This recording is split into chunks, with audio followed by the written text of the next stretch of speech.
আসসালামু আলাইকুম রহমতুল্লাহি ওয়া বারাকাতুহু। প্রিয় দেশবাসী, আজকে আমরা প্রত্যেকের অবস্থানের মধ্যে থেকে একটি পেরেশানির মধ্যে আমাদের সময় কাটছে। এখন আমরা আজকে আল্লাহ তাআলার পবিত্র কোরআন থেকে জানব প্রত্যেকের পেরেশানি থেকে পরিত্রাণ পাওয়ার কি উপায়। আল্লাহ তাআলা নিজে কোরআনে কারীমের মধ্যে বলতেছেন, ফাকুল ইস্তাগফিরু রাব্বাকুম ইন্নাহু কানা গফফারা।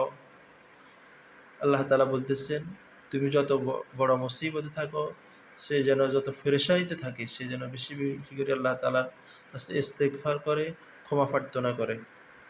যদি কোনো মানুষ চাকরি অবস্থায় তার মুসিবতে থাকে, সে যেন ইস্তেগফার করে।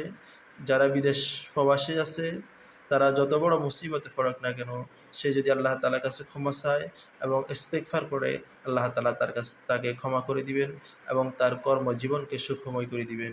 আস্তাগফিরুল্লাহ রাব্বিহি মিন কুল্লি যামবি ওয়া আতুবু ইলাইহি লা হাওলা ওয়া লা কুওয়াতা ইল্লা বিল্লাহ। এভাবে আমরা এই কালিমাটি বেশি বেশি পড়ব। যাদের বিবাহ হইতেছে না, ওই মেয়ে লোকরা যেন বেশি বেশি করে ইস্তেগফার পড়ে, এবং যে মেয়ে লোকদের বিবাহ হয়েছে কিন্তু শ্বশুরবাড়িতে অশান্তিতে আছে, সে যেন ইস্তেগফার পড়ে। যারা হতদরিদ্রতার কষ্টের মধ্যে ভুগছে, যারা দরিদ্র অবস্থা আছে, তারা যেন ইস্তেগফার পড়ে। যাদের ছেলে সন্তান হইতেছে না, তারাও যেন ইস্তেগফার পড়ে। অর্থাৎ এই কালিমাটি এমন গুরুত্বপূর্ণ একটি ইস্তেগফার। ইস্তেগফারটা হলো হাজারো লক্ষ সমস্যার সমাধানের একটি তাবিজ। এই জন্য আমরা প্রত্যেকে নিজেরা ইস্তেগফার করব, এবং আমাদের মধ্যে যে সমস্ত মানুষ বিপদে আছে, মুসিবত আছে, তারা যেন একে অপরকে জানিয়ে দিব ইস্তেগফার করার জন্য।